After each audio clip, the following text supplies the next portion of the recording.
Hello, everyone. Welcome to Cloud Native Live, where we dive into the code behind Cloud Native. I'm Annie Talvasto, and I'm a CNCF ambassador as well as leading marketing at Vision. And I will be your host tonight.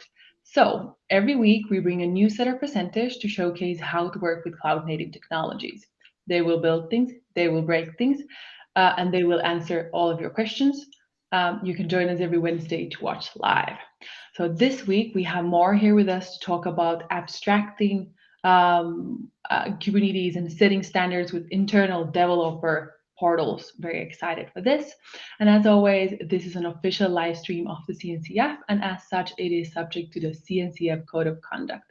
Please do not add anything to the chat or questions that would be in violation of that code of conduct. So basically, please be respectful of all of your fellow participants as well as presenters.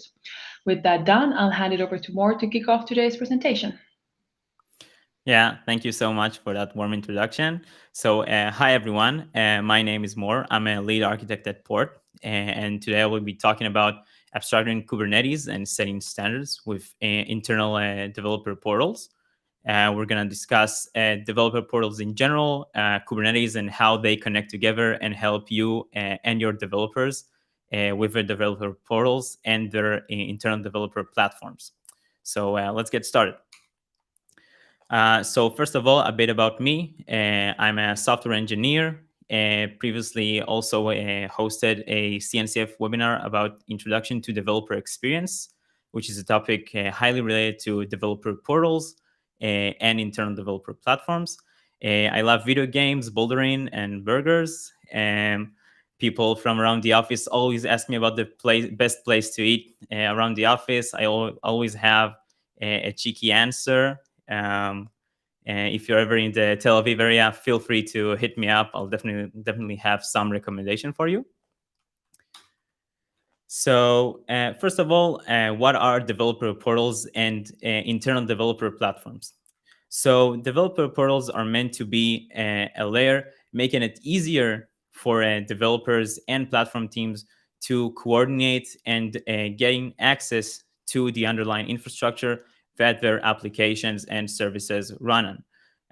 As you would probably know, with the world of cloud native and the growing complexity of microservice architecture and solutions such as Kubernetes, the infrastructure space has grown much more complex, making it much more difficult for developers to understand where their apps are running, what is deployed where, is their service running correctly, should they make some adjustment or change.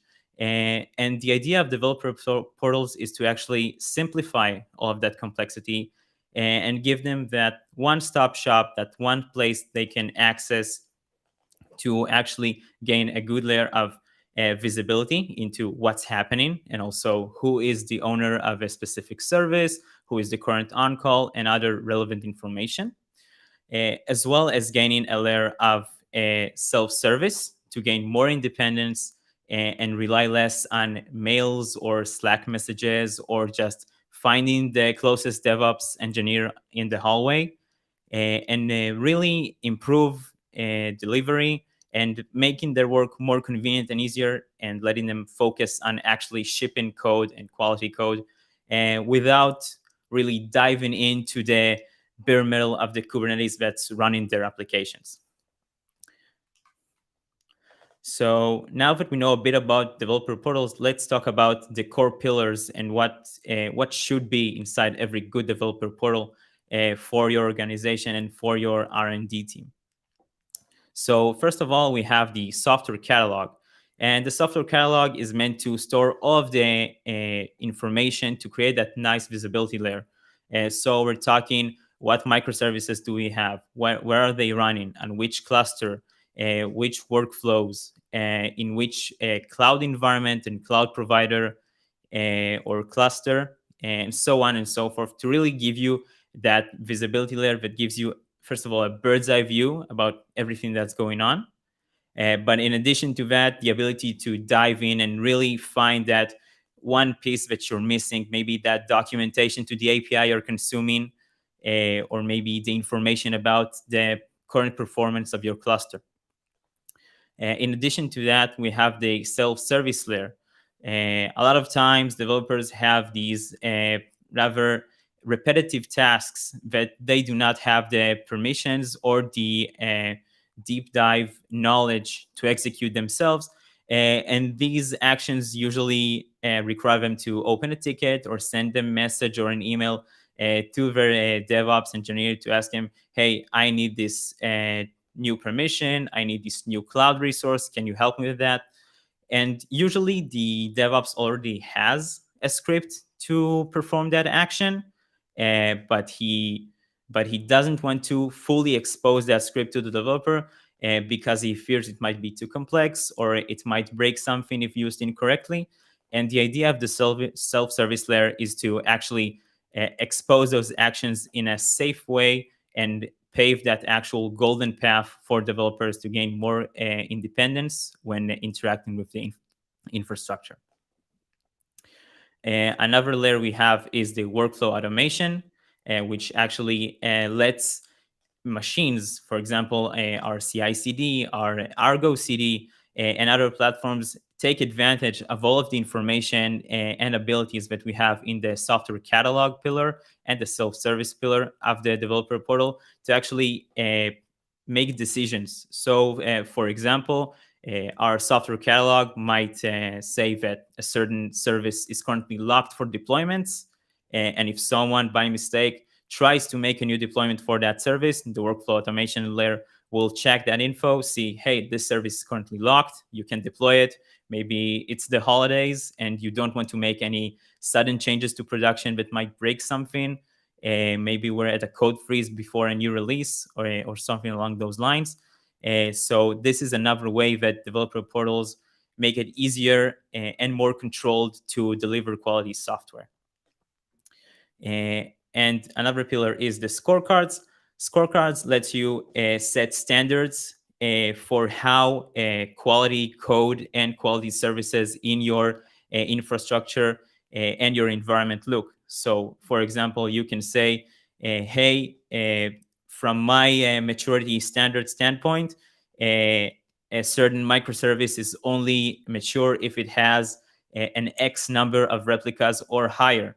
So that is a way to show the level of resilience that is required, or maybe you want to enforce certain Kubernetes cluster versions. And it is really up to you how to define those scorecards. How does your organization look at the standards and best practices and actually take advantage of this information to drive initiatives and say to your developers and R&D teams, hey, this service does not meet our required maturity levels. Let's push to make it better, to improve the certain points that are not as good as they can be, to make sure that our services are bulletproof. Perfect. And there was actually a quick question from the audience. Um, so there's someone who's maybe looking at how does this all plays into the larger ecosystem, because they're asking to kind of to see would this be a Kyverno alternative or a Conveyor IO alternative, or kind of thinking about how do these pieces fit together with developer portals. Yeah, so that is a great question. The idea of developer portals is to actually integrate with all of these tools. So we are not a Kyverno alternative. We're actually act as an enhancement. You can use the Kyverno policies to report back to the software catalog and actually see if you uphold all of the policies configured by the organization. Maybe your Kubernetes cluster standards are not up to par, and you can view that via scorecards that are reported by Kyverno, for example. So these the developer portal really interplays with what you already have in your infrastructure, and it's meant to take that info in and give developers and other members of the R&D team to actually have that one-stop shop where they can view, okay, these are the policies that I'm not following right now, and maybe I should fix it in this way, or maybe I should aim to solve it in like X time frame. Great. And then someone was checking the same for Backstage as well. So first of all, Backstage is obviously a CNCF project, and Backstage is the most notorious developer portal. And Backstage actually does implement these core pillars. So, for example, your software catalog layer, your self-service, and I know that they are currently working on plugins for scorecards and things such as role-based access control.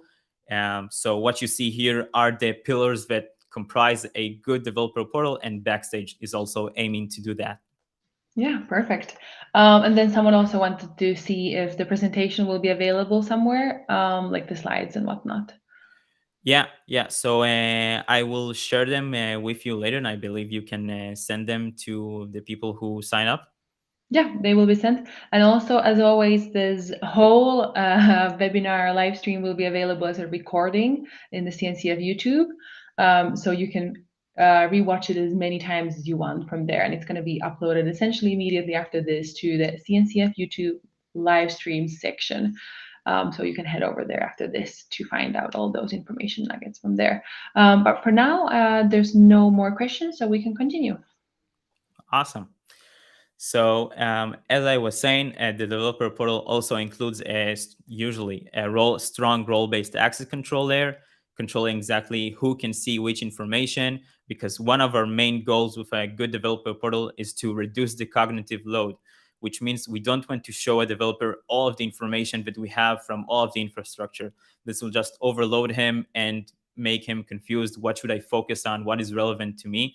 So the idea is to, first of all, hide information that he doesn't really care about and won't help him in his day to day. And also make sure that, for example, he can't perform any dangerous self service actions. So, for example, deleting a service or rolling back a service might not be something that you want every developer to have the option to do. Or maybe you want an additional manual approval step when performing that action. So these are the kind of things that role-based access control is for. And of course, with all of this great information inside your developer portal, you want to use it and leverage it to generate those R&D insights and reports. How are my services doing? How are my environments doing? What needs some assistance? What needs the eyes of the current on-call? And maybe a self-service action to alert someone and things like that. And the idea for developer portals is to be consumed in a very convenient way. So that could be a UI or an app or a web UI or some API for those workflow automations and self-service actions, and maybe even a chat ops bot, allowing you to simply send a message to the portal from your Slack to gain quick insight into some service that you own or you want to gain more knowledge into. Okay, now let's talk about how developer portals interplay with Kubernetes and why you should try to abstract away some of the Kubernetes information inside the developer portal. So what we can see here are some examples for visualizations and representations of Kubernetes information in the way they are available today. So for example, we can see here an application deployed via Argo CD. And my guess is that if you're going to go to a developer that is not super versed in Kubernetes and Argo CD and show him this diagram, he will say, okay, I can sort of understand what's happening here, but this is way too much of a drill down. This is too complex for me. I don't really need all of this information. And I probably would like to consume it in an easier way. So this is exactly the case for abstracting away Kubernetes in your developer portal. And the idea is that you will take all of the information that Kubernetes gives you, and there's a huge host of information there that could be very valuable and very effective if exposed correctly, and actually map it to different objects that you represent in your developer portal.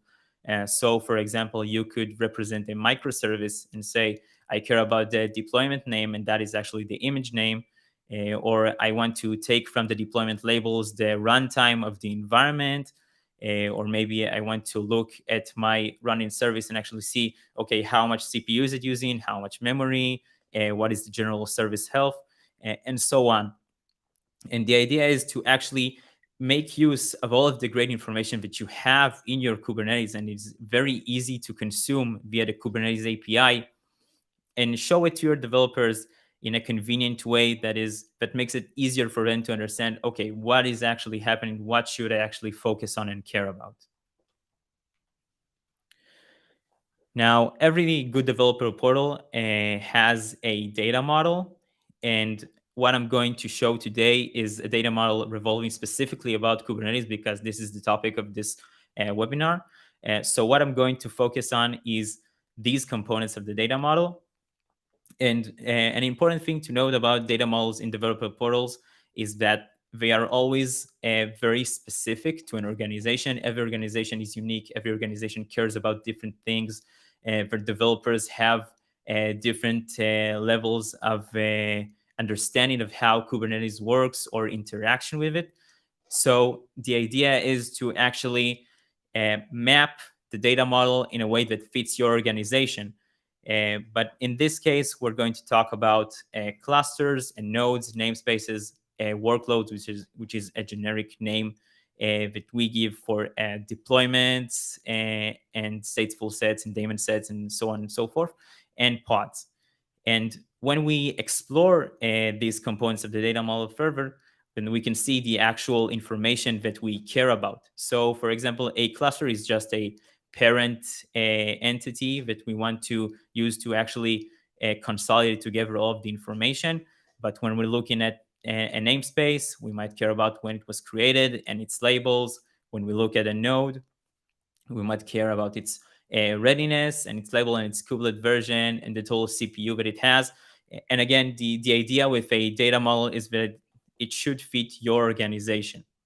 So the idea is to actually go and talk to your developers and talk to your DevOps and talk to your platform teams and say, hey, we want to bring the data from our Kubernetes into the developer portal. What should we care about? What should we focus on?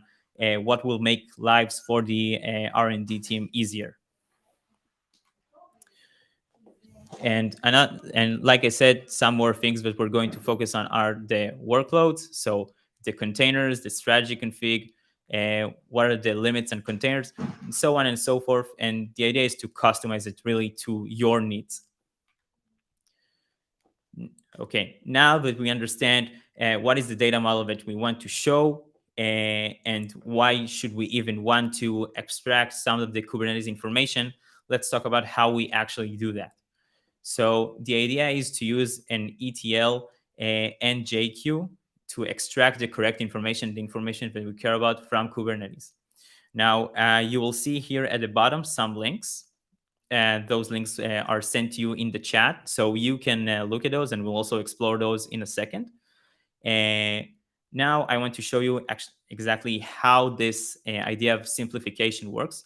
So first of all, what you see here is an example of a config that we use in Ports Kubernetes Exporter. And Ports Kubernetes Exporter is open source. It's meant to be installed on your Kubernetes cluster. And with a simple config, you can say, I care about these resources from a Kubernetes cluster. I care about this information from every piece of my different Kubernetes resources.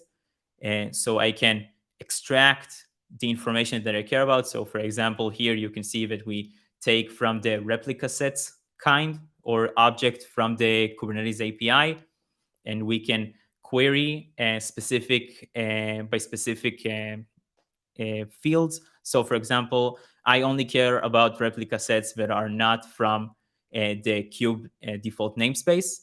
So I only care about replica sets from my namespaces. And then we can actually go ahead and say, well, I want to map this information from my resource. And that way you can select exactly what information you want to take from each resource. And using the power of JQ, you can actually transform those different fields and really tailor it to your use case. So just to get everyone on the same page, I want to show you how it looks when we're talking about JQ. So for that, I prepared some examples. So JQ is a JSON processing syntax. And what it lets you do is actually take existing JSON, which matches how you can output information from the Kubernetes API, and transform it in different ways. So, for example, you can see here that I have this simple JSON object. And using simple JQ syntax, I can concatenate the strings and create something entirely new. And of course, it will also work for numbers and arrays. And it is a very, very mature syntax that can do pretty much whatever you need. So it makes it very comfortable to extract information from the Kubernetes API. And when joined with the port Kubernetes exporter, makes it very easy to take the information from the Kubernetes API and send it to your developer portal. Now, another example that I'll show around JQ is actually even more specific to Kubernetes. So what you can see here is one of my deployments, and you can see here the different information that I have. And I wanted to create some sort of a unique name for this specific deployment. So what I did, I just took the metadata name key. I added the deployment prefix, and then I added the metadata namespace.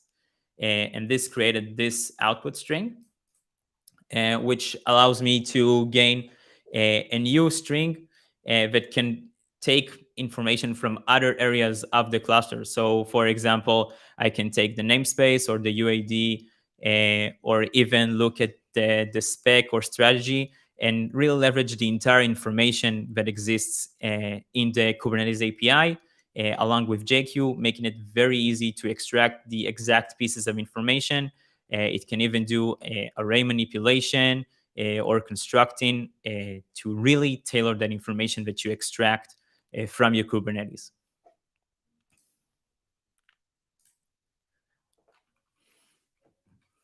Oh, and one last thing I forgot to show is the port Kubernetes exporter repository.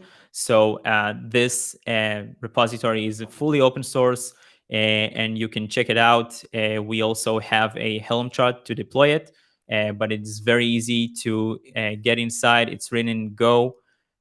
You can modify it however you want. The JQ and Kubernetes functionality is already built in. So you can just configure the source or the target that you want to send the information to. But a lot of the heavy lifting is already done. It can listen to any kind or CRD that you have inside your Kubernetes cluster. And you can leverage that very easily to take the exact information that you care about.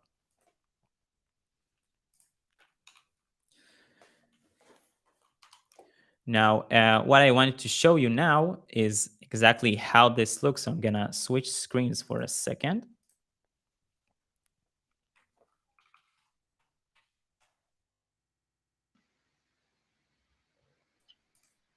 And while we're waiting for the screen to pop up, to the audience, if you have any questions, you can send them to the chat right away. So we'll get to them right away. But we'll likely have some time in the end for Q&A as well. So stay tuned for that as well.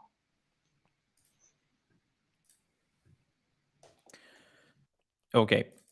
So what I want to show you here is that data model that we spoke about. So in here, you can see the data model that I model, which is very similar to what I've shown you in the slides. And I want to actually show you how this information looks once you take that and display it inside your developer portal. So for example, if we go to the clusters, we can see, hey, this is my Kubernetes cluster, and this is actually a Kubernetes cluster running on my local machine. And if we look, for example, at the node, we can see the different labels, which I extracted using the Kubernetes exporter and JQ. And if I dive deeper by actually using the Kubernetes exporter and mapping those different connections and actually making those connections between the different pieces of the Kubernetes cluster, because everything happens using the Kubernetes exporter and actually taking all that information in at once, we can actually gain a very high visibility view of everything that's happening in the cluster. And we can even map it on a graph and look at all of the different connections that we have. Now, Let's say I want to add more information, so there is absolutely no problem. The Kubernetes exporter is always querying the cluster in real time. So what I'm going to do now is, and you can't see it because it's on my terminal, so let me just share that.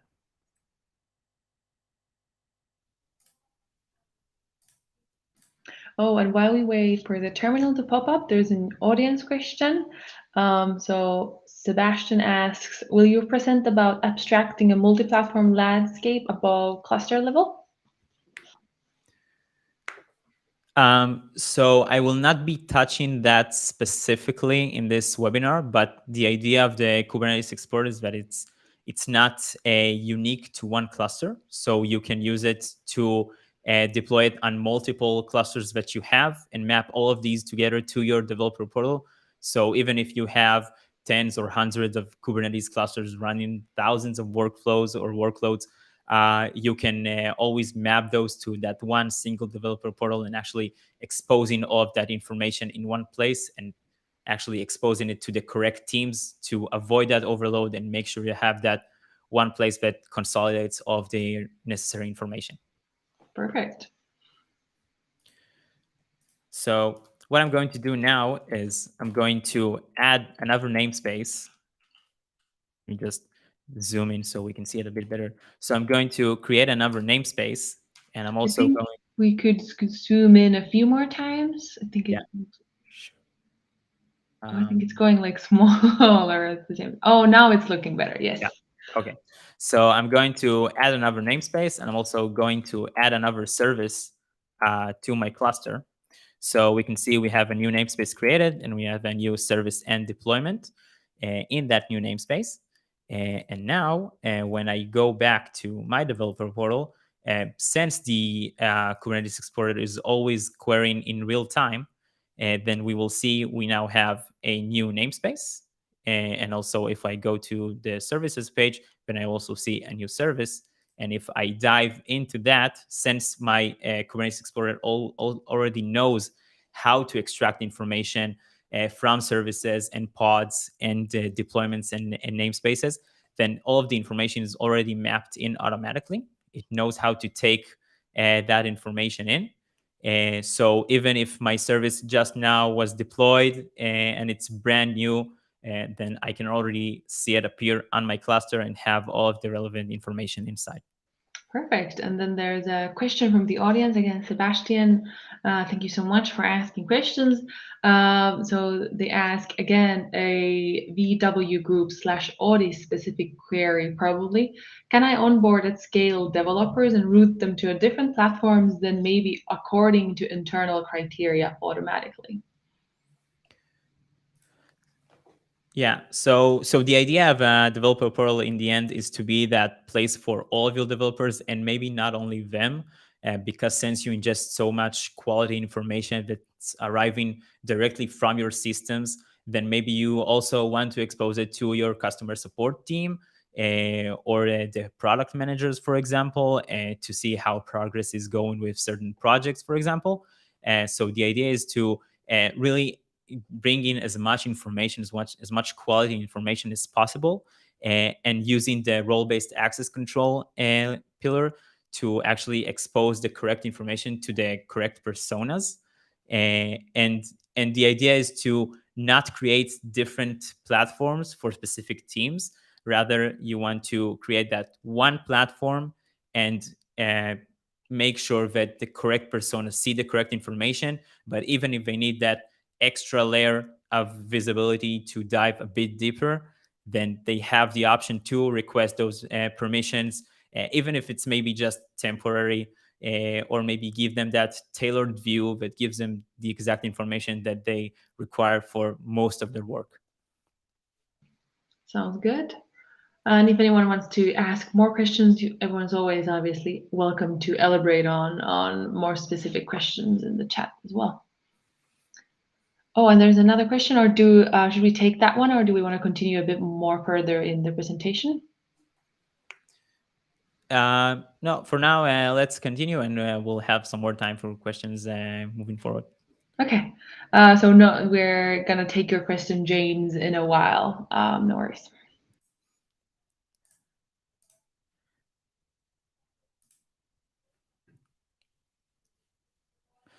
Okay, so in here we actually looked at mostly the software catalog layer, because the idea is to use the Port Kubernetes Explorer to take the information from your Kubernetes and put it in the developer portal in a way that is easy to consume and really tailored to what your personas and your developers require and need.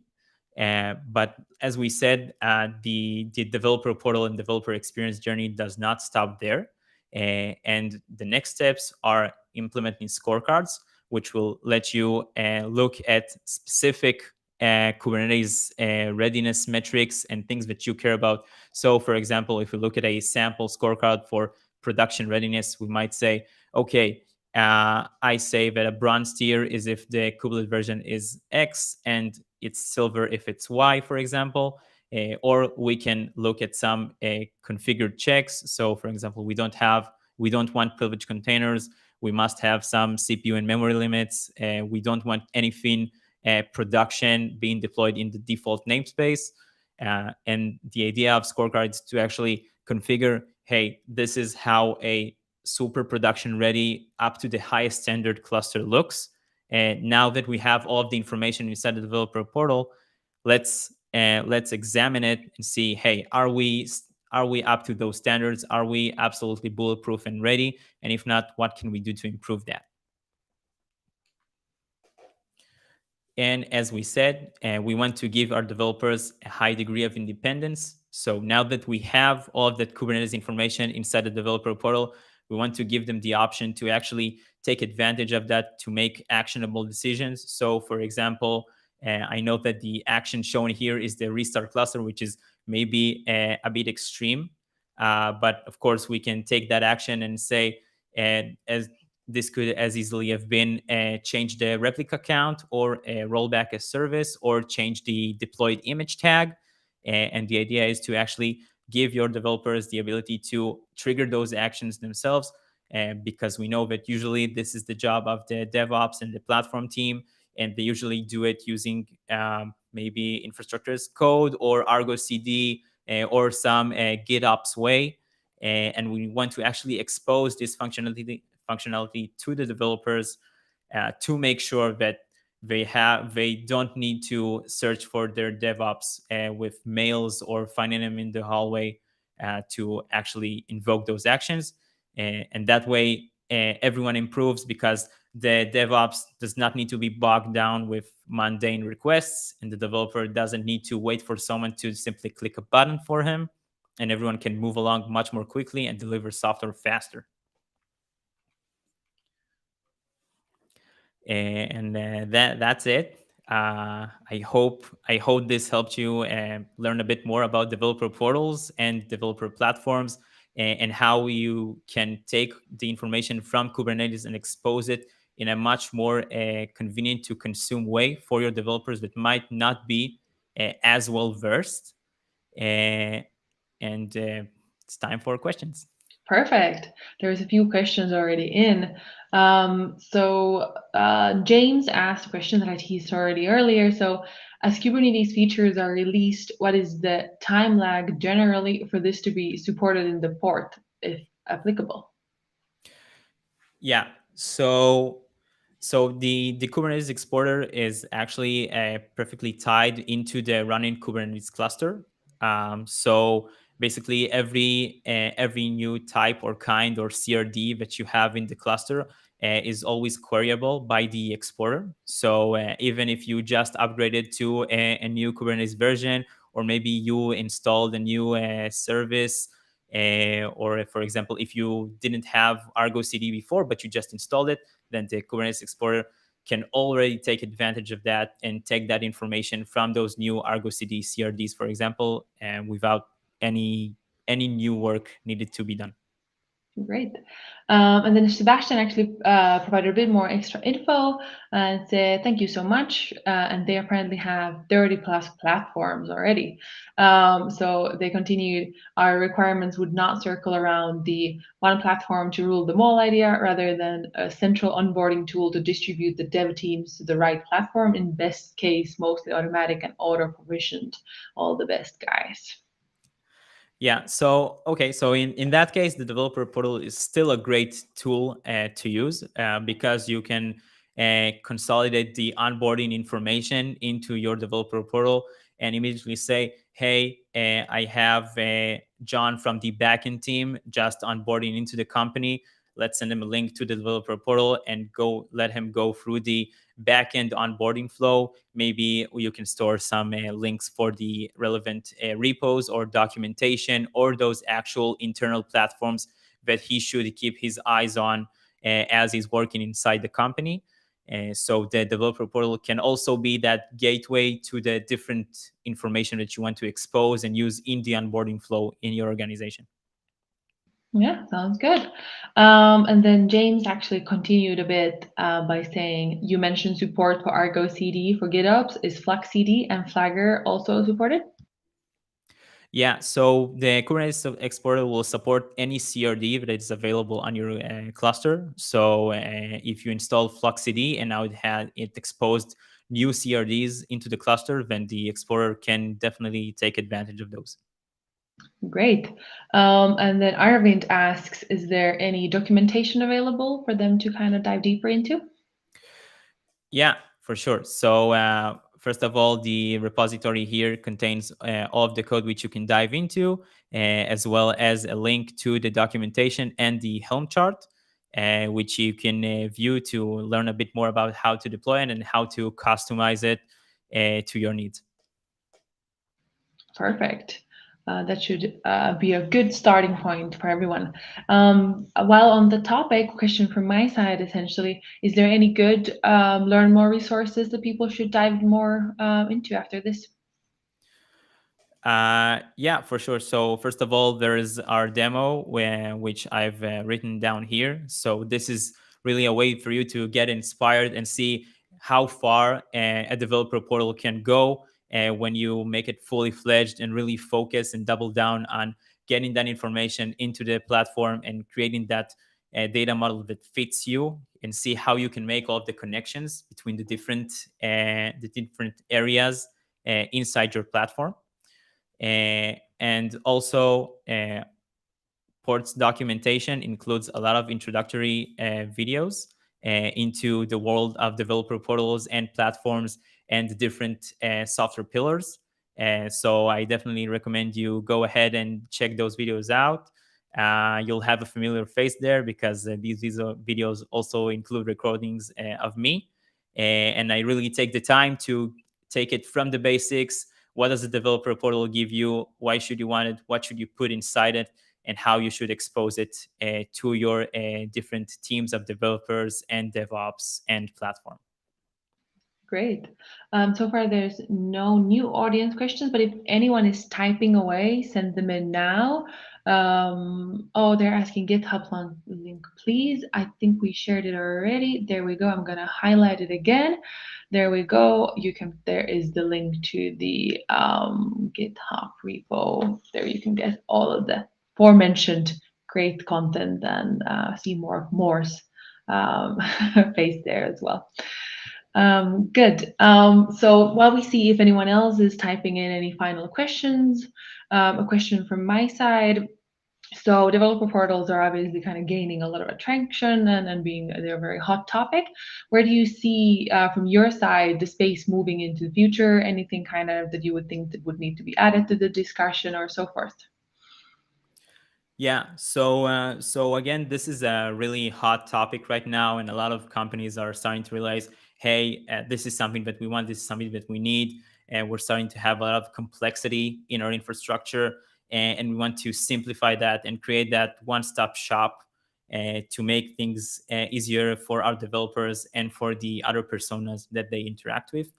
And what I believe we'll see is that more and more companies start to implement or or develop either in-house developer portals, or maybe taking advantage of a product such as Backstage, which is a CNCF project, or maybe even port our product to leverage that developer portal and integrate their tools into that, and adding more layers of integration, creating better visibility, and really doubling down on that concept of reducing the cognitive load, making it easier to consume the information that is correct for that specific persona, and really making it easier to ship higher quality code faster.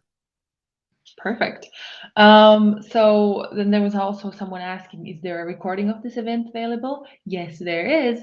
So immediately, pretty much after the stream, you'll find it, this recording from, for example, CNCF YouTube under the live stream section. So you'll see it there. So you can always kind of tune in there to listen in if you forgot or missed some part. And then there's a question from Nimesh. Apologies if this was already asked, but can the port UI be self-hosted?